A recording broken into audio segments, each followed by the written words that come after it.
എല്ലാ പ്രിയപ്പെട്ടവർക്കും നമസ്കാരം. റോബ് മൈ ഷോയുടെ ഏറ്റവും പുതിയ എപ്പിസോഡിലേക്ക് സ്വാഗതം. ജീവിതത്തിൽ ഒരു കാറ് വാങ്ങിക്കണമെന്ന് ആഗ്രഹിക്കുന്ന ഒത്തിരി പേരുണ്ട്. അതായത് ടൂ വീലറിൽ നിന്ന് ഒരു ഫോർ വീലറിലേക്ക് അപ്ഗ്രേഡ് ചെയ്യാനായിട്ട് ആഗ്രഹിക്കുന്ന ഒരുപാട് പേരുണ്ട്. നമ്മൾ സ്ഥിരമായിട്ട് വീഡിയോസ് ചെയ്യുന്നത് കൊണ്ട് തന്നെ ഒരുപാട് സുഹൃത്തുക്കളും അല്ലാതെ നമ്മുടെ പ്രേക്ഷകരും പലരും ഒക്കെ നമുക്ക് ഫോണിലും വാട്സപ്പിലൊക്കെ മെസ്സേജ് അയച്ച് ഏത് വാഹനമാണ് ഞങ്ങൾ എടുക്കേണ്ടതെന്നൊക്കെ ചോദിക്കാറുണ്ട്. അപ്പം പലരും ആദ്യമായിട്ട് ബൈക്കിൽ നിന്ന് ഒരു കാറിലേക്ക് പോകുന്ന സമയത്ത് ബഡ്ജറ്റ് ഒരു കൺസ്ട്രെയിൻ്റ് ആണ് പല ഫാമിലീസും നോർമലി നമ്മൾ നോക്കുന്ന സമയത്ത്. അപ്പോൾ ഒരു കാർ എടുക്കുന്ന സമയത്ത് പലവിധ കൺസേൺസിലാണ് കാർ എടുക്കുന്നത്. പ്രധാനപ്പെട്ട ഒരു കാര്യം എന്ന് പറയുന്നത് വളരെ നാളുകളായിട്ട് ആൾക്കാർ ചിന്തിക്കാത്തതും എന്നാൽ ഈ അടുത്ത കാലം മുതൽ എല്ലാവരും ചിന്തിക്കുന്നതൊന്നെന്ന് പറഞ്ഞാൽ വാഹനത്തിൻ്റെ സേഫ്റ്റിയാണ്. അപ്പോൾ ഞങ്ങൾക്ക് ഇപ്പോൾ കഴിഞ്ഞ ദിവസം എൻ്റെ ഒരു ഫ്രണ്ട് എന്നെ വിളിച്ച് ഇങ്ങനെ ചോദിച്ചിരുന്നു, ഒരു കാറ് വേണം റോബിൻ, ഇച്ചിരി വെയിറ്റ് ഒക്കെ ഉള്ള അത്യാവശ്യം തട്ടും മുട്ടൊക്കെ വന്നു കഴിഞ്ഞാൽ രക്ഷപ്പെട്ട് പോകാൻ പറ്റുന്ന ഒരു വാഹനം വേണമെന്ന് ഇങ്ങനെ പറഞ്ഞിരുന്നു. അപ്പം അതുകൊണ്ട് എന്നോടൊരു ഓപ്ഷൻ ഇങ്ങനെ ചോദിച്ചിരുന്നു. അപ്പോൾ അതിൻ്റെ ബേസിൽ ഞാനൊരു വാഹനം സാധാരണക്കാർക്ക് പറ്റുന്നൊരു വാഹനം പരിചയപ്പെടുത്താമെന്ന് ഓർത്തുകൊണ്ടാണ് വന്നിരിക്കുന്നത്. ഇന്ന് നമ്മുടെ ഇവിടെ ഉള്ളത് ടാറ്റയുടെ ഏറ്റവും പുതിയ 2025 ടിഗോറാണ്. അപ്പോൾ ഈ ഒരു വാഹനത്തിൻ്റെ ഡീറ്റെയിൽസ് ഞാൻ നിങ്ങളോട് പറയാൻ പോവുകയാണ്. പ്രത്യേകിച്ച് ടിഗോർ ഇറങ്ങിയിട്ട് കുറച്ച് വർഷങ്ങളായെന്നുണ്ടെങ്കിലും 2025 ടിഗോറിലേക്ക് വന്ന സമയത്ത് ഗംഭീര മാറ്റങ്ങളാണ് വന്നിരിക്കുന്നത്. ഇത് സാധാരണ ഒരു കാറിൽ നിന്ന് ഒരു ലക്ഷറി സെഗ്മെൻറ്റിലേക്ക് പോകുന്ന തരത്തിലാണ് ചെറിയ കാറുകൾക്കകത്തുള്ള സംവിധാനങ്ങളും വന്നിരിക്കുന്നത്. അപ്പോൾ വീഡിയോയിലേക്ക് പോകുന്നതിന് മുമ്പ് നമ്മുടെ പേജ് ഇതുവരെ ഫോളോ ചെയ്തിട്ടില്ലെങ്കിൽ തീർച്ചയായിട്ടും ഒന്ന് ഫോളോ ചെയ്യുക. ഇൻസ്റ്റാഗ്രാം, ഫേസ്ബുക്ക് ഒക്കെ ഒന്ന് ഫോളോ ചെയ്യുക. So again welcome to rob my show. അപ്പം ഞാൻ നേരത്തെ പറഞ്ഞ പോലെ സേഫ്റ്റി വലിയൊരു പ്രധാനമായിട്ടുള്ളൊരു ഘടകം വരുന്ന സമയത്ത് എല്ലാവരും കൺസിഡർ ചെയ്യുന്ന ബ്രാൻഡുകളിലൊന്നാണ് ടാറ്റ. കാരണം ടാറ്റ വളരെ കുറഞ്ഞ നാളുകൾ കൊണ്ട് തന്നെ മാർക്കറ്റിൽ വലിയ ചലനങ്ങൾ ഉണ്ടാക്കുകയൊക്കെ ചെയ്ത ഒരു ബ്രാൻഡാണ്. കാരണം വെച്ച് കഴിഞ്ഞാൽ നമുക്കറിയാം ടാറ്റ ജാഗ്വാറും ലാൻഡ് റോവറും ഒക്കെ അക്യൂർ ചെയ്തു. അതിനകത്ത് ഇപ്പോൾ ജാഗ്വാർ ഇപ്പോൾ ഓൾറെഡി കൊടുത്തിട്ടുണ്ടെന്നാണ് നമുക്കറിയാണ്ട് സാധിക്കുന്നത്. അപ്പം അവരുടെ വാഹനങ്ങൾ ഇന്ത്യക്ക് മുതൽ നമ്മൾ എടുത്തു നോക്കുകയാണെന്നുണ്ടെങ്കിൽ ഒരുപാട് അഡ്വാൻസ്മെൻറ്റ്സ് ഓരോ കാലഘട്ടത്തിലും കൊണ്ടുവന്ന് ഒരുപാട് കിടിലൻ വാഹനങ്ങൾ നിരത്തിലേക്ക് ഇറക്കിയിരിക്കുകയാണ്. അത്തരത്തിൽ നോക്കുമ്പോൾ അവരുടെ ഏറ്റവും സ്റ്റേബിളായിട്ട് വാങ്ങിക്കാൻ പറ്റുന്ന ചെറിയ സെഗ്മെൻറ്റ് വാഹനങ്ങളൊന്നാണ് ടിഗോർ അല്ലെങ്കിൽ ടിയാഗോ എന്ന് പറയുന്നത്. ഏകദേശം ഒന്ന് തന്നെയാണ്. ഒന്നൊരു സെഡാൻ മോഡലും ഒന്നൊരു ഹാച്ച് ബാക്കുമാണ് വരുന്നത്.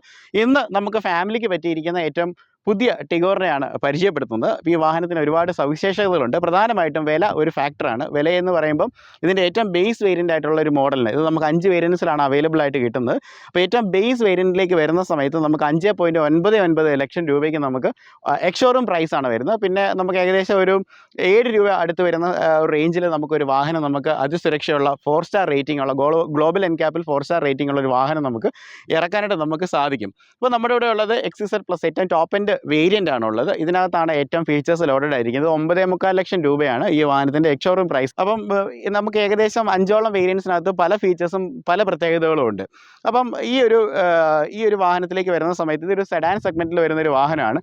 സെഡാൻ കൂടുതലായിട്ടും പ്രിഫർ ചെയ്യുന്ന ഫാമിലീസാണ് കൂടുതലായിട്ട് പ്രിഫർ ചെയ്യുന്നത്. കുറച്ചും കൂടെ എടുത്ത് പറയേണ്ട ഒരു കാര്യം എന്നൊക്കെ പറഞ്ഞു കഴിഞ്ഞാൽ വെൽ സെറ്റിൽഡ് ആയിട്ട് അല്ലെങ്കിൽ കുടുംബമൊക്കെ ഒന്ന് സെറ്റായി ഒരു വീടൊക്കെ വെച്ച് പിന്നെ ഒരു കാറൊക്കെ വാങ്ങിച്ച് പോകുന്ന ആൾക്കാരൊക്കെയാണ്. അപ്പോൾ അവർ കൂടുതലായിട്ടും യൂട്ടിലിറ്റിക്കായിട്ട് പ്രാധാന്യം കൊടുക്കുന്നത്. ഈ വാഹനത്തിൻ്റെ ഒരു പ്രത്യേകത എന്ന് പറഞ്ഞാൽ ഈ സെഗ്മെൻറ്റിൽ ഏറ്റവും കൂടുതൽ ബൂട്ട് സ്പേസ് ഉള്ളൊരു വണ്ടിയാണ്. 419 ലിറ്ററാണ് ഈ ഒരു വാഹനത്തിൻ്റെ ബൂട്ട് സ്പേസ് എന്ന് പറയുന്നത്. അപ്പോൾ അത്യാവശ്യം ഒരു ഫാമിലി യാത്രയൊക്കെ പോകാൻ പറ്റുന്നൊരു വാഹനമാണ്. പിന്നെ മൈലേജ് ഒക്കെ ആണെങ്കിലും തിരക്കേടില്ലാത്ത മൈലേജ് ഓഫർ ചെയ്യുന്നൊരു വാഹനമാണ്. അപ്പോൾ ഈ വാഹനത്തിൻ്റെ വെയിറ്റ് ഉണ്ട്. അപ്പോൾ നമുക്ക് ഈ ഒരു വാഹനത്തിൻ്റെ ഒരു മൈലേജ് എന്ന് പറയുമ്പോൾ നമ്മളിപ്പം 3 ദിവസമായിട്ട് ഈ വാഹനം ഓടിക്കുന്നുണ്ട്. ശരാശരി നമുക്ക് സിറ്റിയിലൊക്കെ ഒരു 13ഒക്കെയാണ് നമുക്ക് കിട്ടുന്നത്. ലോങ് പോകുന്ന സമയത്തൊക്കെ ഒരു 16 അല്ലെങ്കിൽ ഒരു 17 വരെ കിട്ടുമെന്നാണ് എനിക്ക് തോന്നുന്നത്. അങ്ങനെയാണ് ഞാൻ ഏകദേശം നമുക്കൊരു ഓഡോമീറ്ററിലുള്ള ഒരു റേഞ്ചും കാര്യങ്ങളൊക്കെ അങ്ങനെയൊക്കെയാണ് കാണിക്കുന്നത്.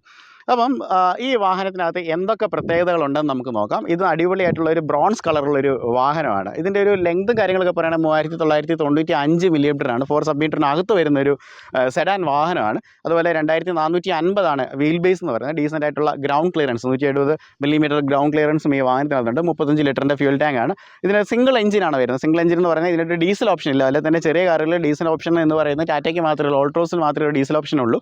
അതല്ലാതെ ഇതൊരു പെട്രോൾ എഞ്ചിനായിട്ടാണ് വരുന്നത്. ട്രാൻസ്മിഷൻ ഓപ്ഷൻസും നമുക്ക് 2 തരത്തിലുള്ള ട്രാൻസ്മിഷൻ ഓപ്ഷൻസ് ഉണ്ട്. പ്രധാനമായിട്ടും നമുക്ക് മാനുവലും അതുപോലെ തന്നെ 5 സ്പീഡ് മാനുവലും 5 സ്പീഡ് AMT അഡ്വാൻസ്ഡ് ആയിട്ടുള്ള ട്രാൻസ്മിഷനാണ് വരുന്നത്. ഈ ഒരു വാഹനം എനിക്ക് നേരത്തെ ഈ പറയുന്ന ടിയാഗോ എന്നൊക്കെ പറഞ്ഞ വാഹനം എന്ന് പറഞ്ഞാൽ അത്ര വലിയ ഇഷ്ടമൊന്നും ഉണ്ടായിരുന്നില്ല. പ്രത്യേകിച്ച് ഇതിൻ്റെ ഒരു എഞ്ചിൻ്റെ സൗണ്ടും അങ്ങനെയൊക്കെ കാര്യങ്ങളൊക്കെ എനിക്ക് വലിയൊരു താല്പര്യം ഉണ്ടായിരുന്നില്ല. പക്ഷേ ഇപ്പം 3 ദിവസമായിട്ട് ഞാൻ ഈ വാഹനം ഓടിക്കുന്നു. അപ്പോൾ ടാറ്റ എന്തുമാത്രം വ്യത്യാസങ്ങളാണ് അവരുടെ വാഹനത്തിൽ വരുത്തുന്നുള്ളതാണ് നമ്മൾ മനസ്സിലാക്കുന്നത്. കാരണം വെച്ച് കഴിഞ്ഞാൽ അത്രയും റിഫൈൻഡ് ആയിക്കൊണ്ടിരിക്കുകയാണ്. AMT ആണെങ്കിലും വളരെ സ്മൂത്ത് സ്മൂത്തറാണ്. അത്യാവശ്യം ഒരു പവർ ലാഗും ഇല്ല. നേരത്തെ നമുക്കൊരു പവർ ലാഗൊക്കെ ഫീൽ ചെയ്യുന്നുണ്ടെങ്കിൽ ഇതിനകത്ത് അങ്ങനെ ഒരു പവർ ലാഗ് ഇല്ല. 1.2 ലിറ്റർ റിവോട്രോൺ വരുന്ന എഞ്ചിനാണ് ഉപയോഗിച്ചിരിക്കുന്നത്. 86 PS ആണ് പവർ എന്ന് പറയുന്നത്. അതുപോലെ തന്നെ നമുക്ക് 113 Nm ടോർക്കും ഡെലിവറി ചെയ്യുന്നുണ്ട്. അത്യാവശ്യം നല്ല രീതിയിൽ നമുക്ക് സിറ്റിയിൽ കൂടെ ഓടിച്ചുകൊണ്ട് പോകാൻ പറ്റുന്ന കിടിലൊരു വാഹനമാണ് നമ്മുടെ ഈ ഒരു ടിഗോർ എന്ന് പറയുന്നത്. പിന്നെ ഈ വാഹനത്തിനകത്ത് 2025 വന്നപ്പോൾ എന്തൊക്കെ മാറ്റങ്ങളുണ്ടെന്ന് നമുക്ക് നോക്കാം. സാധാരണ ചെറു കാറുകളിലില്ലാത്ത കുറേ ഫീച്ചേഴ്സ് ഇതിനകത്ത് ആഡ് ചെയ്തിട്ടുണ്ട്. പ്രധാനമായിട്ടും നമുക്ക് ഈ ഗ്ലാസ്സിലേക്ക് വരുന്ന സമയത്ത് തന്നെ നമുക്ക് ഇതിനകത്ത് റെയിൻ സെൻസിങ് വൈപ്പേഴ്സ് ഈ ഒരു മോഡലിൽ കൊണ്ടുവന്നിട്ടുണ്ട്. നമുക്ക് മഴയൊക്കെ വരുന്ന സമയത്ത് ഓട്ടോമാറ്റിക്കലി ഡിറ്റക്ട് ചെയ്ത് വൈപ്പർ നമുക്ക് ഇടുന്നതായിട്ട് നമുക്ക് കാണാനായിട്ട് പറ്റും. അതൊരു ചെറിയ സെഗ്മെൻറ്റ് കാറിൽ അത് നല്ലൊരു കാര്യമായിട്ട് തോന്നി. പിന്നെ ഈ ബോഡി എന്ന് പറഞ്ഞാൽ അഡ്വാൻസ് ഹൈ സ്ട്രെങ്ത് സ്റ്റീലാണ് ഉപയോഗിച്ചിരിക്കുന്നത്. ടാറ്റയ്ക്ക് ഉരുക്ക് കമ്പനി ഉള്ളതാണെന്ന് നമുക്കറിയാം. അതുകൊണ്ട് തന്നെ ഈ ഒരു ബലത്തിൻ്റെ കാര്യത്തിലൊന്നും യാതൊരു പ്രശ്നമില്ല. നല്ല ബലമുള്ളൊരു വാഹനമാണ്. അടുത്തൊരു പ്രത്യേകത എന്ന് പറഞ്ഞാൽ ലൈറ്റ്സിലേക്ക് വരുവാണ്. ലൈറ്റ്സിലേക്ക് വരുന്ന സമയത്ത് LED ഹെഡ് ലാമ്പ്സ് വാഹനത്തിനകത്ത് കൊണ്ടുവന്നിട്ടുണ്ട്. ഇത് ഫ്ലാഷ് ചെയ്യുന്ന സമയത്ത്, അതായത് നമുക്ക് പാസ് കടിക്കുന്ന സമയത്ത് നമുക്ക് പ്രകടമായിട്ട് അറിയാൻ പറ്റും. ആ ഏരിയ മുഴുവൻ ലിറ്റ് ചെയ്തിട്ടാണ് ഇതിൻ്റെ ലൈറ്റ്സ് വരുന്നത്. അത്ര മനോഹരമായിട്ടുള്ള ലൈറ്റ്സ് കൊച്ചു വണ്ടിക്കകത്ത് കൊടുത്തിട്ടുണ്ട്.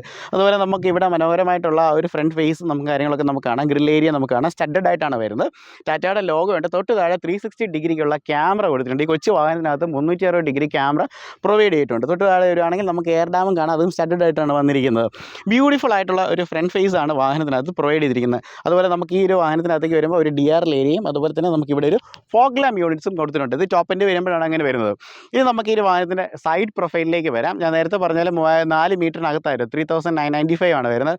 അത്യാവശ്യം ഡീസൻ്റ് ആയിട്ടുള്ള ഗ്രൗണ്ട് ക്ലിയറൻസ് ഉണ്ട്. ഈ ചെറിയ സെഗ്മെൻറ്റ് വാഹനങ്ങൾ പലതും നമ്മൾ ഓഫ് റോഡിലേക്ക് ഇറങ്ങുന്ന സമയത്ത്, ഓഫ് റോഡ് എന്ന് പറഞ്ഞു കഴിഞ്ഞാൽ നമ്മൾ മൺവഴിയിലേക്കൊക്കെ തിട്ടയൊക്കെ ഇറങ്ങുന്ന സമയത്ത് അടി തട്ടാനുള്ള പ്രോബിലിറ്റി മിക്ക ബ്രാൻഡിനും കാണാറുണ്ട്. പക്ഷേ ഇവർ അത്യാവശ്യം നല്ല ക്ലിയറൻസ് പ്രൊവൈഡ് ചെയ്തിട്ടുണ്ട്. ഇതിനകത്ത് ഫ്രണ്ടിൽ ഡിസ്ക് ബ്രേക്കുകളും ബാക്കിൽ ഡ്രം ബ്രേക്കുകളാണ് വന്നിരിക്കുന്നത്. ഇൻഡിപെൻഡൻ്റ് ആയിട്ട് വരുന്ന സസ്പെൻഷനാണ് ഫ്രണ്ടിൽ കൊടുത്തിരിക്കുന്നത്. അപ്പം അതുപോലെ തന്നെ നമുക്ക് മനോഹരമായിട്ടുള്ള അലോയ് വീൽസും കാര്യങ്ങളൊക്കെ ഇവിടെ കൊടുത്തിരിക്കുന്നതായിട്ട് കാണാം. R15 ആണ് പ്രൊഫൈൽ എന്ന് പറയുന്നത്. 15 ഇഞ്ച് പ്രൊഫൈൽ വരുന്ന ടയേഴ്സും കാര്യങ്ങളൊക്കെ വാഹനത്തിനകത്ത് കൊടുത്തിട്ടുണ്ട്. ഇനി നമ്മൾ ഈ ഒരു വശത്തേക്ക് നോക്കുകയാണെന്നുണ്ടെങ്കിൽ നമുക്ക് ഇവിടെ ഒരു ബ്ലാക്ക് ആൻഡ് ചെയ്തിരിക്കുന്ന ഒരു ORVM നമുക്ക് കാണാം. ടേൺ ഇൻഡിക്കേറ്റേഴ്സ് ഇൻറ്റഗ്രേറ്റഡ് ആയിട്ടുണ്ട്. ഇതിനകത്ത് 360 ഡിഗ്രി ക്യാമറ കൊടുത്തിട്ടുണ്ട്. ഡോർ ഹാൻഡിൽസ് ഒക്കെ ആണെങ്കിലും ബ്യൂട്ടിഫുൾ ആയിട്ടുള്ള ഒരു സിൽവറിൻ്റെ ഗാർണിഷിങ് നമുക്ക് കാണാം. നമുക്ക് ഈ വാഹനം തന്നിരിക്കുന്ന ലെക്സോൺ ടാറ്റ എന്നാണ്. ടാറ്റ അലോക്കേറ്റ് ചെയ്തിരിക്കുന്ന ഒരു വാഹനമാണ്. നമ്മളൊരു 3-4 ദിവസമായിട്ട് ഈ വാഹനം ഉപയോഗിക്കുന്നുണ്ട്. പല രീതിയിലൊക്കെ നമ്മൾ ഓടിച്ചു നോക്കുന്നുണ്ട്. അപ്പം വാഹനം തന്ന ലെക്സോൺ ടാറ്റയ്ക്കുള്ള പ്രത്യേകമായിട്ടുള്ള നന്ദി പറയുന്നുണ്ട്. ഇപ്പോൾ ഏറ്റവും കൂടുതൽ ടാറ്റയുടെ കയറി വരുന്ന ബ്രാൻഡുകളിലൊന്ന്, ഷോറൂംസിലൊന്നാണ് ലെക്സോൺ എന്ന് പറയുന്നത്. നിപ്പോൺ ഗ്രൂപ്പിൻ്റെ കണ്ടറിൽ വരുന്നതാണ്, നമുക്കറിയാം. അവർ സർവീസും കാര്യങ്ങളൊക്കെ അടിപൊളിയായിട്ട് കൊണ്ടുപോകുന്ന ഒരു ബ്രാൻഡാണ്. ഓക്കെ, അപ്പം നല്ല ഒരു സഹകരണമാണ് കേട്ടോ എല്ലാത്തും കൊണ്ടും. 35 ലിറ്റേഴ്സിൻ്റെ ഫ്യൂൽ ടാങ്കും കാര്യങ്ങളൊക്കെ നമുക്കിവിടെ കാണാനായിട്ട് നമുക്ക് സാധിക്കും. ഇനി നമുക്ക് കണ്ട് ഇവിടെ ഒരു ബെൽറ്റ് ലൈൻ കൊടുത്തിട്ടുണ്ട്. ഈ ഒരു വാഹനത്തിനകത്ത് ഒരു പ്രീമിയം ഫീൽ കിട്ടത്തക്ക രീതിയിലുള്ള ഒരു ബെൽറ്റ് ലൈനാണ് അവിടെ വന്നിരിക്കുന്നത്. ഇനി നമുക്ക് മുകളിലേക്ക് വരുവാണെന്നുണ്ടെങ്കിൽ ഇതിപ്പോൾ എന്ന് പറഞ്ഞാൽ ഇതൊരു ചെറിയ രീതിയിൽ ചെരിഞ്ഞ് ഇറങ്ങി വന്നിരിക്കുകയാണ്. അപ്പോൾ ഇതൊരു സെഡാൻ ആയതുകൊണ്ടാണ് നമുക്ക് ആ ഒരു ഫീൽ കിട്ടുന്നത്. നല്ല രസമുണ്ട് കേട്ടോ. അത് നല്ല ഒരു ഷേപ്പിൽ തന്നെയാണ് അത് ക്രാഫ്റ്റ് ചെയ്തിരിക്കുന്നത്. മുകളിൽ ഷാർഫിൻ ആൻറ്റനയുണ്ട്. അത് നമുക്ക് ഒരു ബ്ലാക്ക് കളറിലാണ് വരുന്നത്. അതിനുശേഷം നമുക്കൊരു high mount stop lamp full ലെങ്ത്തിൽ അവിടെ കൊടുത്തിട്ടുണ്ട്. ഇവിടെ നമുക്കൊരു ഡീഫോഗറുള്ള ഗ്ലാസ് നമുക്ക് കാണാം. ടാറ്റയുടെ ആ ലോഗോ ഇവിടെ നമുക്ക് കാണാനായിട്ട് പറ്റും. അതുപോലെ തന്നെ പുതുതായിട്ട് വന്നിരിക്കുന്ന ടെയിൽ ലാമ്പിൻ്റെ ക്ലസ്റ്ററാണ്. അതും LED ആയിട്ടാണ് വന്നിരിക്കുന്നത്. ബ്യൂട്ടിഫുള്ളാണ്. രാത്രി കാണാൻ നല്ല ഭംഗിയാണ്. പിന്നെ 360 ഡിഗ്രിയുടെ ക്യാമറ കാണാം. ടിഗോർ എന്നുള്ള റൈറ്റിംഗ് ഉണ്ട്. അതുപോലെ ബാക്കിൽ നമുക്ക് സെൻസേഴ്സ് കൊടുത്തിരിക്കുന്നതായിട്ട് നമുക്ക് കാണാൻ പറ്റും. ഇതൊക്കെയാണ് ഈ വാഹനത്തിൻ്റെ ഒരു പ്ലേസിംഗ് എന്ന് പറയുന്നത്. നമുക്കിനി ഇതിൻ്റെ ഒരു ബൂട്ട് നമുക്ക് ഓപ്പൺ ചെയ്ത് നോക്കാം. ഇതാണ് ആ 419 ലിറ്റർ വലിപ്പമുള്ള നെടുങ്കൻ ബൂട്ടെന്ന് പറയുന്നത്. ഒരാളെ നമുക്ക് കൃത്യമായിട്ട് അകത്ത് കയറ്റി ഇരുത്താൻ പറ്റുന്ന രീതിയിലുള്ള ഒരു ബൂട്ട് സ്പേസും കാര്യങ്ങളൊക്കെ വാഹനത്തിനകത്ത് പ്രൊവൈഡ് ചെയ്തിട്ടുണ്ട്. ഇതിൻ്റെ താഴോട്ട് വരുന്ന സമയത്ത് നമുക്ക് സ്പെയർ വീലും കാര്യങ്ങളൊക്കെ ഇവിടെ കൊടുത്തിരിക്കുന്നതായിട്ട് നമുക്ക് കാണാനായിട്ട് നമുക്ക് സാധിക്കും. അപ്പം ഏറ്റവും താഴോട്ട് വരുന്ന സമയത്ത് ബമ്പറിൻ്റെ ഏരിയയിലേക്ക് വരുന്ന സമയത്ത് നമുക്കിവിടെ നമുക്കൊരു സ്റ്റോപ്പ് ലാമ്പ് നമുക്ക് കാണാം. റിവേഴ്സ് എടുക്കുന്ന സമയത്ത് കത്തുന്നത് ഒരെണ്ണേ കൊടുത്തിട്ടുള്ളൂ. ബാക്കി റിഫ്ലക്റ്റേഴ്സാണ് വന്നിരിക്കുന്നത്. പുതിയൊരു മോഡേൺ ഡിസൈൻ ആയിരിക്കും. താഴോട്ട് വരുന്ന സമയത്ത് നമുക്കിവിടെ ഒരു ബെൽ ലൈൻ ഗാർണിഷിംഗ് കൊടുത്തിരിക്കുന്നതാണ്. ഇത്രയാണ് ഈ വാഹനത്തിന് പിന്നിൽ നിന്നുള്ള കാഴ്ച എന്ന് പറയുന്നത്. ഇനി അകത്തേക്ക് പോകുന്ന സമയത്ത് ഒരുപാട് മാറ്റങ്ങൾ വരുത്തിയിട്ടുണ്ട്. നമുക്ക് എന്തൊക്കെയാണെന്ന് നോക്കാം. ഈ ഒരു വാഹനത്തിൻ്റെ അകത്തേക്ക് വരുന്ന സമയത്ത് ഡ്യുവലായിട്ട് വരുന്ന ഇൻറ്റീരിയേഴ്സാണ് വന്നിരിക്കുന്നത്. ഇതിൻ്റെ ഇൻറ്റീരിയറിൻ്റെ കളറും ഭയങ്കര വ്യത്യാസമാണ്. സാധാരണ ബ്ലാക്ക് അങ്ങനെയൊക്കെ വരുന്ന സമയത്ത് ഇവിടെ ഒരു ബ്രൗൺ ടിൻറ്റിലാണ് വന്നിരിക്കുന്നത്. ഇതിൻ്റെ പല വേരിയൻസിലും പല ഇതാണ് വന്നത്. ഈ ടോപ്പ് ആൻഡ് വേരിയൻറ്റിലേക്ക് വന്നപ്പോൾ ഇങ്ങനെ ഒരു ബ്രൗൺ ഫിനിഷിലാണ് കൊടുത്തിരിക്കുന്നത്. അതും കുഴപ്പമില്ലാത്ത തരത്തിലുള്ള പ്ലാസ്റ്റിക്കുകൾ ഒക്കെ നമുക്കിവിടെ കാണാനായിട്ട് നമുക്ക് സാധിക്കും. അതുപോലെ നമുക്കിവിടെ ഡോർ ഹാൻഡിലിൻ്റെ ഇതെല്ലാം നമുക്കിവിടെ കാണാം. അത് കുറച്ച് പ്രീമിയം ആയിട്ട് തന്നെ കൊടുത്തിട്ടുണ്ട്. സ്പീക്കേഴ്സ് 8 എണ്ണം വാഹനത്തിനകത്ത് ലോഡ് ചെയ്തിട്ടുണ്ട്. ട്യൂട്ടർ ഉൾപ്പെടെയാണ് വന്നിരിക്കുന്നത്. ഹർമാൻ്റെ ആണ് സ്പീക്കേഴ്സ് വന്നിരിക്കുക കേട്ടോ. ഈ ഒരു വാഹനത്തിനാണെങ്കിൽ പോലും ഹർമാൻ്റെ ഒരു സ്പീക്കർ സിസ്റ്റം കൊടുക്കാണ്ട് അവർ ശ്രദ്ധിച്ചിട്ടുണ്ട്. കുറച്ചുകൂടെ നല്ലൊരു മ്യൂസിക് എക്സ്പീരിയൻസ് നമുക്ക് ലഭിക്കുന്നതായിരിക്കും. സീറ്റ്സിലേക്ക് വരുവാണെന്നുണ്ടെങ്കിൽ കംപ്ലീറ്റ്ലി ഫാബ്രിക്കിലായിട്ട് വരുന്ന സീറ്റുകളും കാര്യങ്ങളൊക്കെയാണ് വന്നിരിക്കുന്നത്. അപ്പോൾ അതുകൊണ്ട് തന്നെ നമ്മൾ ശ്രദ്ധിക്കണം, സ്റ്റെയിനൊക്കെ പിടിക്കാതിരിക്കാണ്ടൊക്കെ നമ്മൾ ശ്രദ്ധിക്കണം. പിന്നെ എടുത്ത് പറയേണ്ട കാര്യത്തെന്ന് പറഞ്ഞാൽ ഈ സെഗ്മെൻറ്റിൽ നമുക്ക് ആംറസ്റ്റ് വേറൊരു വണ്ടികളിലും ഇല്ല. അപ്പം ഇതിനകത്ത് ആംറസ്റ്റ് ഓൾറെഡി കമ്പനി തന്നെ കൊടുത്തിട്ടുണ്ട്. അതൊരു സൗകര്യപ്രദമായിട്ടുള്ള കാര്യമാണ്. അതും 2 ആംറസ്റ്റ് ഉണ്ട് കേട്ടോ. അതായത് നമുക്ക് ഈ ഡ്രൈവറിനാണെങ്കിലും ഈ പറയുന്ന പോലെ കോ ഡ്രൈവറിനാണെങ്കിലും കൈവച്ചൊക്കെ സുഖമായിട്ടിരിക്കുന്ന രീതിയിലാണ് ആ കാര്യങ്ങളൊക്കെ ചെയ്തിരിക്കുന്നത്. ഈ സീറ്റ് നമുക്ക് ഹൈറ്റ് നമുക്ക് അഡ്ജസ്റ്റ് ചെയ്യാനായിട്ട് പറ്റും. എല്ലാം മാനുവലാണ്. എങ്കിൽ പോലും അതൊരു സൗകര്യപ്രദമാണ്. ലേഡീസിനെ സംബന്ധിച്ചൊക്കെ കാലിൽ നീളം കുറവുള്ള ആൾക്കാർ, അല്ല പൊക്കം കുറവ് ആൾക്കാർക്കാണെങ്കിൽ പോലും സീറ്റ് പൊക്കിയിട്ട് നമുക്ക് റോഡിൻ്റെ വിഷ്വൽ കറക്റ്റായിട്ട് കാണുന്ന രീതിയിലേക്ക് നമുക്ക് ഓടിക്കാൻ നമുക്ക് പറ്റും.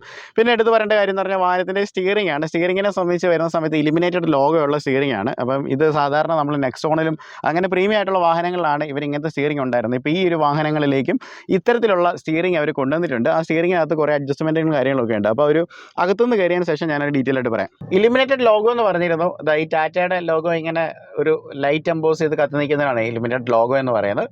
ഇതിനകത്ത് വന്നിരിക്കുന്ന ഫീച്ചേഴ്സ് നമുക്ക് നോക്കാം. ലെഫ്റ്റ് സൈഡിലേക്ക് വരുന്ന സമയത്ത് നമുക്ക് മീഡിയ കൺട്രോൾസ് ആണ്. റൈറ്റ് സൈഡിലേക്ക് വരുന്ന സമയത്ത് നമുക്ക് ക്രൂയിസ് കൺട്രോളിൻ്റെ സെറ്റിങ്സ് കൊടുത്തിട്ടുണ്ട് കേട്ടോ. ഈ കൊച്ചു കാറിനകത്ത് ക്രൂയിസ് കൺട്രോൾ ഉണ്ട്. അതുപോലെ നമുക്ക് 2 എയർ ബാഗ്സ് ആണ് ഇതിനകത്ത് വാഹനത്തിനകത്ത് വരുന്നത്. അടുത്ത ഒരു പ്രത്യേകത എന്ന് പറയുന്നത് ഈ ഒരു വാഹനത്തിൻ്റെ മിറേഴ്സ് രണ്ടും നമുക്ക് ഇവിടെ ഇലക്ട്രിക്കലി അഡ്ജസ്റ്റ് ചെയ്യാൻ പറ്റുന്ന മിറേഴ്സാണ് വാഹനത്തിനകത്ത് കൊടുത്തിരിക്കുന്നത്. മാനുവലിലൊന്നും കഷ്ടപ്പെടേണ്ട ആവശ്യമില്ല എന്നാണ് പറഞ്ഞു വരുന്നത്. പ്രധാനമായിട്ട് വന്നിരിക്കുന്ന ഒരു ഭംഗി എന്ന് പറയുന്ന വാഹനത്തിനകത്ത് നമുക്കൊരു 26 സെൻറ്റിമീറ്റർ വലിപ്പമുള്ള ഒരു വലിയൊരു ടച്ച് സ്ക്രീൻ പാനൽ വാഹനത്തിനകത്ത് കൊടുത്തിട്ടുണ്ട്. അത്യാവശ്യം നല്ല റെസ്പോൺസീവ് ആയിട്ടുള്ള ഒരു ടച്ച് സ്ക്രീൻ പാനലാണ് വാഹനത്തിനകത്ത് വന്നിരിക്കുന്നത്. അപ്പം ഇതിനകത്ത് നമുക്ക് പ്രത്യേകം എന്ന് പറഞ്ഞാൽ വയർലെസ്ലി ആൻഡ്രോയിഡ് ഓട്ടോ അതുപോലെ ആപ്പിൾ കാർപ്ലേ ഇത് രണ്ടും നമുക്ക് കണക്ട് ചെയ്യാൻ പറ്റും. അത്യാവശ്യം കുറേ ഫീച്ചേഴ്സും കാര്യങ്ങളൊക്കെയാണ്. അർമാൻ്റെ ആണ് ഇൻഫോർടൈൻമെൻറ്റ് സിസ്റ്റം കൊടുത്തിരിക്കുന്നത്. അപ്പം അടുത്തെന്ന് പറഞ്ഞു കഴിഞ്ഞാൽ പുതുതായിട്ട് അഡ്വാൻസ്ഡ് ആയിട്ട് വന്നിരിക്കുന്ന ഫുള്ളി ഇൻസ്ട്രുമെൻറ്റ് ഡിജിറ്റലായിട്ട് വരുന്ന ഇൻസ്ട്രുമെൻറ്റ് പാനലാണ്. മൾട്ടി ഫംഗ്ഷനാണ് വരുന്നത്. നമുക്കതിനകത്ത് TPMS പോലുള്ള സംവിധാനങ്ങൾ കാണാം. ഡോറൊക്കെ ഓപ്പൺ ആയിട്ടുണ്ടെന്നുണ്ടെങ്കിൽ അതൊക്കെ കാണാനായിട്ട് നമുക്ക് സാധിക്കും. സീറ്റ് ബെൽറ്റ് ഇട്ടിട്ടുണ്ടെങ്കിൽ അതൊക്കെ അതിനകത്ത് കൃത്യമായിട്ട് കാണിക്കുന്ന രീതിയിലാണ് വന്നിരിക്കുന്നത്. അതിനകത്ത് നമുക്ക് സ്പീഡോമീറ്ററും ഒക്കെ നമുക്ക് ഡിജിറ്റലി ആണ് കാണുന്നത്. അതുപോലെ ഈ 2 വശത്തായിട്ട് നമുക്ക് ഡിജിറ്റൽ ഡയൽസും ഒക്കെ നമുക്കിവിടെ കാണാൻ പറ്റും. വണ്ടിയുടെ ടെമ്പറേച്ചറും ഫ്യൂലും ഒക്കെ നമുക്കിവിടെ കാണുന്ന രീതിയിലാണ് ചെയ്തിരിക്കുന്നത്. എനിക്ക് ഏറ്റവും ഇഷ്ടപ്പെട്ടൊരു കാര്യം എന്ന് പറഞ്ഞാൽ വണ്ടിയുടെ ഒരു ഇൻറ്റീരിയർ തീം എന്ന് പറഞ്ഞാൽ ബ്രൗൺ ആണല്ലോ. ആ ബ്രൗൺ ടിൻറ്റിൽ തന്നെയാണ് ആ ഡിസ്പ്ലേക്കകത്തും വന്നിരിക്കുന്നത്. അപ്പം ആ ഒരു കളർ തീം സെൻസ് നല്ല ബ്യൂട്ടിഫുള്ളി ആണ് ചെയ്തിരിക്കുന്നത്. ടിഗോർ എന്ന് പറയുന്ന ഒരു പ്രീമിയം ആയിട്ടുള്ള ഒരു റൈറ്റിംഗ് അവിടെ നമുക്ക് കൊടുത്ത് ഒരു പിയാനോ ബ്ലാക്ക് ഫിനിഷിൽ നമുക്ക് കൊടുത്തിരിക്കുന്നതാണ് കാണാം. AC വെൻറ്റുകളൊക്കെ ആണെങ്കിലും ബ്യൂട്ടിഫുൾ ആണ്. എല്ലാ വശത്തുള്ള AC വെൻറ്റിനകത്തും നമുക്കൊരു അലുമിനിയം ഒരു സിൽവർ ഗാർണിഷിങ് നമുക്ക് കൊടുത്തിട്ടുണ്ട്.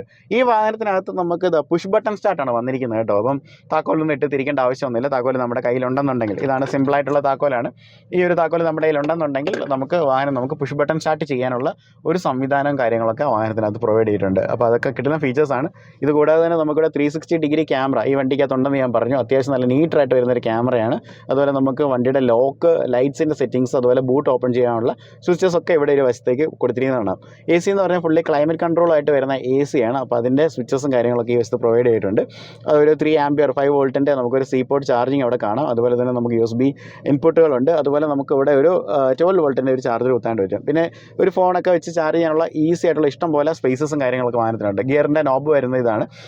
5 സ്പീഡ് മാനുവലാണ്. ഇതിനകത്ത് തന്നെ ഒരു 5 സ്പീഡ് അഡ്വാൻസ്ഡ് ആയിട്ടുള്ള AMT ഗിയർ ബോക്സും വാഹനത്തിനകത്തുണ്ട്. ഇതുപോലെ നമുക്ക് 2 കപ്പ് നമുക്ക് വെക്കാവുന്ന രീതിയിൽ കപ്പ് ഹോൾഡേഴ്സും കാര്യങ്ങൾ കൊടുത്തിട്ടുണ്ട്.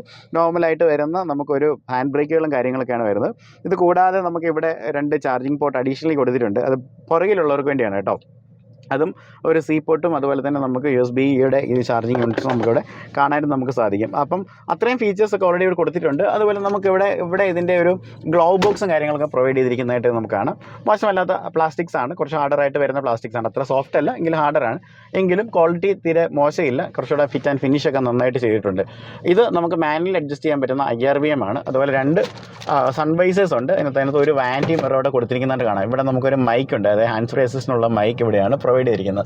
അത്യാവശ്യത്തിലധികം ഉള്ള ഹെഡ് റൂം ഈ വാഹനത്തിനകത്തുണ്ട്. ഇത് കൂടാതെ നമുക്ക് ഫ്രണ്ടും ബാക്കിൽ ഒരുപോലെ കാറ്റർ ചെയ്യാൻ പാകത്തിലുള്ള നമുക്കൊരു മൂൺലൈറ്റ് കളറിലുള്ള LED ആയിട്ട് വരുന്ന റീഡിംഗ് ലാംപ്സും ഈ വാഹനത്തിനകത്ത് കൊടുത്തിട്ടുണ്ട്. അപ്പോൾ ഇതൊക്കെയാണ് വാഹനത്തിൻ്റെ മുമ്പിൽ നിന്നുള്ള കാഴ്ചകൾ എന്ന് പറയുന്നത്. അത്യാവശ്യം നല്ല പ്രീമിയം ആയിട്ടുള്ള ഇൻറ്റീരിയേഴ്സാണ് വാഹനത്തിനകത്ത് വന്നിരിക്കുന്നത്. കാരണം വെച്ചാൽ ഒരു ലോ സെഗ്മെൻറ്റ് വാഹനത്തിലേക്ക് നോക്കുമ്പോൾ ക്വാളിറ്റിക്ക് യാതൊരു കുറവും നമുക്ക് ഫീൽ ചെയ്യുന്നില്ല. കുറച്ച് റഗഡായിട്ട് നമുക്ക് തോന്നുന്നുണ്ടെന്നുണ്ടെന്നാലും അതൊരു പ്രീമിയം ആയിട്ട് തന്നെയാണ് നമുക്ക് വരുന്നത്. ഇനി നമുക്ക് വാഹനത്തിൻ്റെ അടുത്ത റോയിലേക്ക് ഒന്ന് പോകാം. വാഹനത്തിൻ്റെ സെക്കൻഡ് റോയിലേക്ക് വരുന്ന സമയത്ത് അത്യാവശ്യം നമുക്ക് ഇൻറ്റീരിയർ സ്പേസ് നമ്മൾ ടോട്ടലി നോക്കുകയാണെങ്കിൽ വാഹനത്തിനകത്ത് നല്ല സ്പേസ് ഉണ്ട്. അതായത് നമ്മളൊരു ഫുൾ ഫാമിലി ലോഡഡ് ആയിട്ട് പോകുന്ന സമയത്ത് നമുക്ക് ഒരുപാട് ക്രാമ്പിങ്നെസ് ഒന്നും നമുക്ക് ഫീൽ ചെയ്യത്തില്ല. ഡീപ്പറായിട്ട് വരുന്ന ഒരു ഫ്ലോറാണ്. നമുക്ക് സെൻട്രൽ ടണൽ നമുക്കിവിടെ കാണാനായിട്ട് നമുക്ക് സാധിക്കും. ഇവിടെ ഒരു കപ്പ് ഹോൾഡറും കാര്യങ്ങളൊക്കെ അവിടെ കൊടുത്തിട്ടുണ്ട്. ഇതിനകത്ത് നമുക്ക് AC-യുടെ ഒരു വെൻറ്റ് ബാക്കിലേക്ക് കൊടുക്കാനുള്ള സ്ലോട്ടുകളും കാര്യങ്ങളൊന്നുമില്ല. അത് പക്ഷേ ഏറ്റവും ഫ്രണ്ടിലുള്ള AC എന്ന് പറഞ്ഞാൽ ഹൈ റൈസ്ഡ് ആയിട്ടുള്ളതുകൊണ്ട് അവിടെ നിന്നുള്ള ത്രോ നമുക്ക് ഇവിടെ വരെ കിട്ടും എന്നുള്ളതാണ്. നമുക്കിവിടെ പിടിച്ചിരിക്കാനൊരു ഗ്രാബ് റെയിലുണ്ട്. പിന്നെ അതുപോലെ തന്നെ നമുക്ക് സ്പീക്കേഴ്സ് 8 ഉണ്ടെന്ന് പറഞ്ഞില്ല. അതുകൊണ്ട് ഇവിടെയും ട്യൂട്ടേഴ്സ് ഉണ്ട്. അപ്പം ബാക്കിലിരിക്കുന്നവർ നല്ല ചിൽച്ചിൽ സൗണ്ടൊക്കെ കേട്ട് പോട്ടെ എന്നാണ് ഇവർ പറയുന്നത്. കൈവെക്കാനുള്ള ഒരു ആംബ്രസ്റ്റും കാര്യങ്ങളൊക്കെ കൊടുത്തിട്ടുണ്ട്. പവർ വിൻഡോസാണ് എല്ലാം വരുന്നത്. സീറ്റ്സ് ആണെങ്കിലും വലിയ മോശമില്ല, കുഴപ്പമില്ലാത്ത സീറ്റുകളാണ്. ഫാബ്രിക്കേറ്റാണ് വരുന്നത്. നമുക്ക് കംഫർട്ടബിളായിട്ട് യാത്ര ചെയ്യാൻ പറ്റുന്ന രീതിയിലൊക്കെയാണ് വരുന്നത്. ഹെഡ് റൂം ആണെങ്കിലും എന്നെ സംബന്ധിച്ച് വലിയൊരു കുഴപ്പമില്ലാത്ത ഹെഡ് റൂംസും കാര്യങ്ങളൊക്കെ ഈ വാഹനത്തിനത് പ്രൊവൈഡ് ചെയ്തിട്ടുണ്ട്. അപ്പോൾ ഇനി ഈ ഒരു വാഹനത്തിൻ്റെ എഞ്ചിൻ ഓപ്ഷൻസും ഇതിൻ്റെ ഒരു വിലയും സംബന്ധിച്ചോ അല്ലെങ്കിൽ ഒരു വാറണ്ടിയെ സംബന്ധിച്ചൊക്കെയാണ് നമ്മൾ സംസാരിക്കാൻ പറ്റുന്നത്. അത് നമുക്കൊരു ഡ്രൈവിൽ നമുക്ക് പറയാം. അപ്പോൾ നമ്മൾ ഈ ഒരു വാഹനത്തിൻ്റെ ഡ്രൈവിലേക്ക് പോവാണ്. അപ്പോൾ ഞാൻ ഒരു മെയിൻ റോഡിലേക്ക് നമ്മൾ ഡിവൈറ്റ് ചെയ്യാനായിട്ട് പോവാണ്. അപ്പോൾ നമ്മളിങ്ങനെ റൈറ്റ് സൈഡിൽ ഇൻഡിക്കേറ്റർ ഇടുമ്പോൾ തന്നെ ഇത് കണ്ടോ, ക്യാമറ ആ ഒരു ORVM-ൻ്റെ അടിയിലുള്ള, അതായത് ബാക്കിലേക്കുള്ള ആ ഒരു മിററിൻ്റെ താഴെയുള്ള ക്യാമറ ഓണായി വന്നിരിക്കുകയാണ്. അപ്പം നമുക്ക് പറയുന്ന ഏതെങ്കിലും വണ്ടി ഉണ്ടോ എന്ന് നോക്കി കയറാനുള്ളൊരു സമയമാണ്. കണ്ടോ, ഇപ്പോൾ പെട്ടെന്ന് ഒരു സ്കൂട്ടർ പോയതൊക്കെ നമുക്ക് ഈ ഒരു ക്യാമറയ്ക്കകത്ത് കാണാൻ നമുക്ക് സാധിച്ചു. അപ്പം അങ്ങനെയുള്ള ഫീച്ചേഴ്സൊക്കെയാണ് ഇതിനകത്ത് ആഡ് ചെയ്തിരിക്കുന്നത്. അതായത് 360 ഡിഗ്രി ക്യാമറയുടെ ഒരു പ്രത്യേകതയായിട്ടാണ് വന്നിരിക്കുന്നത്. ഓക്കെ, പിന്നെ ഈ ഒരു വാഹനത്തിൻ്റെ ഒരു ഡ്രൈവിംഗ് സുഖത്തെക്കുറിച്ചൊക്കെയാണ് പ്രധാനമായിട്ട് പറയുന്നത്. ഇതിനകത്ത് നമ്മൾ ഉപയോഗിച്ചിരിക്കുന്ന ഒരു എഞ്ചിൻ എന്ന് പറയുന്നത് 1.2 ലിറ്ററിൻ്റെ റിവോട്രോൺ ആയിട്ട് വരുന്ന പെട്രോൾ എഞ്ചിനാണ്. ടാറ്റയുടെ ഒരു വിശ്വവിഖ്യാതമായിട്ടുള്ള എഞ്ചിനാണ്, വർഷങ്ങളായിട്ട് ഉപയോഗിക്കുന്ന ഒരു എഞ്ചിനാണ്. അപ്പോൾ അത് കുറച്ചുകൂടെ ട്യൂൺഡായിട്ട് നല്ല മനോഹരമായിട്ടാണ് വന്നിരിക്കുന്നത്. ലീനിയർ ആയിട്ടാണ് വണ്ടിയുടെ ഒരു പെർഫോമൻസ് നമുക്ക് കയറുന്നതായിട്ട് കാണുന്നത്. അതായത് സാധാരണ ഇതുപോലെ കൊച്ചു വാഹനങ്ങളൊക്കെ മൈലേജിന് വേണ്ടി ട്യൂൺ ചെയ്തിരിക്കുന്നതുകൊണ്ട് നമ്മൾ കാല് കൊടുത്ത ഉടനെ വളരെ വേഗത്തിൽ പോയി കഴിഞ്ഞ് കഴിഞ്ഞാൽ കൂടുതൽ ഫ്യൂവലിൻ്റെ കൺസപ്ഷനൊക്കെ ഉണ്ടാകും. അതുകൊണ്ട് തന്നെ ഒരു സ്ലോ ആയിട്ട്, അതായത് ലീനിയർ ആയിട്ട് നമ്മളിപ്പോൾ വേഗത കൂടുന്നതിനനുസരിച്ച് വാഹനം അങ്ങനെ കാല് കൊടുക്കുന്നതനുസരിച്ച് പതുക്കെ വേഗത കൂടി വരുന്ന ഒരു രീതിയാണ് ഈ വാഹനത്തിനകത്ത് വന്നിരിക്കുന്നത്. അപ്പം ഫ്യൂവലൊക്കെ നമുക്ക് കറക്റ്റായിട്ട് സേവ് ചെയ്യാൻ പറ്റും. 3 സിലിണ്ടറിൻ്റെ എഞ്ചിനാണ് വരുന്നത്. അപ്പോൾ അത് പൊതുവേ 3 സിലിണ്ടേഴ്സാണ് ഇന്നിപ്പം ചെറിയ വാഹനങ്ങളെല്ലാം ഉപയോഗിക്കുന്നത്. അതായത് അത്യാവശ്യം നെക്സോൺ പോലുള്ള വാഹനങ്ങളിലൊക്കെ അവർ 3 സിലിണ്ടർ എഞ്ചിൻ തന്നെയാണ് ഉപയോഗിക്കുന്നത്. ഒരുമാതിരിപ്പെട്ട ബ്രാൻഡുകളെല്ലാം 3 സിലിണ്ടർ എഞ്ചിനാണ് ഉപയോഗിക്കുന്നത്. അപ്പം ഈ ഒരു എഞ്ചിനെ സംബന്ധിച്ചവരാണെങ്കിൽ നമുക്ക് ഇതൊരു ബഡ്ജറ്റ് പോലെ വണ്ടി ആയതുകൊണ്ട് നമ്മുടെ ക്യാബിനിലേക്ക് ഒരു ലൈറ്റ് ആയിട്ടുള്ളൊരു നോയ്സ് നമുക്ക് കയറി വരുന്നുണ്ട്. പക്ഷേ അതും വലിയ കാര്യമായിട്ടുള്ള നോയ്സ് ഒന്നുമല്ല, നോർമലി ഉള്ള ഒരു നോയ്സ് തന്നെയാണ്. പിന്നെ ഓടിക്കാനായിട്ട് ബഹുരസമാണ്. നമുക്കൊരു 86 PS പവർ ഉണ്ട്, 113 Nm ടോർക്ക് ഉണ്ട്, അത്യാവശ്യം നമുക്ക് തരക്കേടില്ലാത്ത മൈലേജ് ഉണ്ട്. പിന്നെ ഈ വാഹനത്തെ സംബന്ധിച്ച് പറയുകയാണെന്നുണ്ടെങ്കിൽ ഈ പറയുന്ന പ്രൈസ് ബ്രാക്കറ്റിന് നമുക്ക് വാങ്ങിക്കാൻ പറ്റുന്നൊരു വാഹനമാണ്. 599 ഏറ്റവും ബേസിൻ്റെ എക്സ്ഷോറൂം എന്ന് പറയുന്നത്. അപ്പം അങ്ങനെയൊക്കെ വെച്ച് നോക്കുമ്പോൾ നമുക്ക് കൺസിഡർ ചെയ്യാൻ പറ്റുന്ന വളരെ സേഫ്റ്റി ഉള്ളൊരു വാഹനമാണിത്. പിന്നെ നമുക്ക് നല്ലൊരു സീറ്റിംഗ് പൊസിഷൻസ് ഒക്കെ ആണെങ്കിൽ നമുക്ക് ലഭിക്കുന്നത്, ഒരു ബുദ്ധിമുട്ടും നമുക്ക് ഫീൽ ചെയ്യുന്നില്ല. നന്നായിട്ട് ഡ്രൈവബിലിറ്റി ഉള്ളൊരു വാഹനമാണ്. പിന്നെ പുതിയ സ്റ്റിയറിങ്ങും ഒക്കെ അല്ലെങ്കിൽ ആ ഒരു ഇൻറ്റീരിയർ തീമൊക്കെ നല്ലൊരു നമുക്കൊരു മനസ്സിനൊരു സന്തോഷം തരത്തക്ക രീതിയിലാണ് വരുന്നത്. അപ്പം ചെറിയ സെഗ്മെൻറ്റിലേക്ക് അല്ലെങ്കിൽ വില കുറഞ്ഞ വാഹനങ്ങൾ അല്ലെങ്കിൽ തുടക്കക്കാർക്കുള്ള വാഹനങ്ങൾ മേടിക്കാൻ നോക്കുന്ന ആൾക്കാർക്ക് പറ്റുന്ന ഒരു ഓപ്ഷനാണ് ടാറ്റയുടെ ടിഗോർ അല്ലെങ്കിൽ ടിയാഗോ എന്ന് പറയുന്ന ഈ ഒരു വേരിയൻ്റ് എന്ന് പറയുന്നത്. എന്താണെങ്കിലും പുതിയൊരു വാഹനം നിങ്ങൾ ടെസ്റ്റ് ഡ്രൈവ് എടുത്ത് നോക്കുക. ഇത്രയും ഫീച്ചേഴ്സ് ഉണ്ട്. ഈ പറയുന്ന പോലെ ഇത്രയും ആഡഡ് ആയിട്ടുള്ള ഫീച്ചേഴ്സ് വരുമ്പോൾ കുറച്ചുകൂടെ ഒരു പ്രീമിയം ആയിട്ട് വരുന്നുണ്ട്. അപ്പോൾ നിയറസ്റ്റ് ആയിട്ടുള്ള ഷോറൂംസിൽ പോയി കഴിഞ്ഞാൽ നിങ്ങൾക്ക് ഈ വാഹനം ടെസ്റ്റ് ചെയ്യാൻ പറ്റും. ട്രിവാൻഡ്രത്തുള്ളവരാണെങ്കിൽ നെക്സോൺ ടാറ്റയുടെ നമ്പേഴ്സ് ഞാൻ താഴെ കൊടുത്തേക്കാം, അവർ ടെസ്റ്റ് ഡ്രൈവ്സിന് അറേഞ്ച് ചെയ്ത് തരുന്നതായിരിക്കും. അപ്പം നിലവിൽ ടിയാഗോ ടിഗറൊക്കെ ഉപയോഗിക്കുന്നവരുണ്ടെങ്കിൽ നിങ്ങളുടെ അഭിപ്രായങ്ങൾ, ഈ വാഹനത്തെക്കുറിച്ചുള്ള അഭിപ്രായങ്ങളൊന്ന് കമൻറ്റ് കൊണ്ട് എഴുതി കഴിഞ്ഞാൽ പുതുതായിട്ട് വാഹനം വാങ്ങിക്കുന്നവർക്ക് അതൊരു ഹെൽപ്ഫുൾ ആയിട്ടുള്ളൊരു കാര്യമായിരിക്കും. അപ്പോൾ പുതിയൊരു വീഡിയോ ആയിട്ട് കണ്ടുമുട്ടാം. അപ്പോൾ നമ്മുടെ പേജുകളൊന്നും സബ്സ്ക്രൈബ് ചെയ്തിട്ടില്ലെങ്കിൽ തീർച്ചയായിട്ടും ഒന്ന് സബ്സ്ക്രൈബ് ചെയ്യുക. ഇൻസ്റ്റാഗ്രാം, ഫേസ്ബുക്ക് ഒക്കെ റോബ് മൈ ഷോ മറക്കണ്ട. അപ്പോൾ പുതിയൊരു വീഡിയോ ആയിട്ട് കണ്ടുമുട്ടാം. So this is Robin signing off from Rob my show.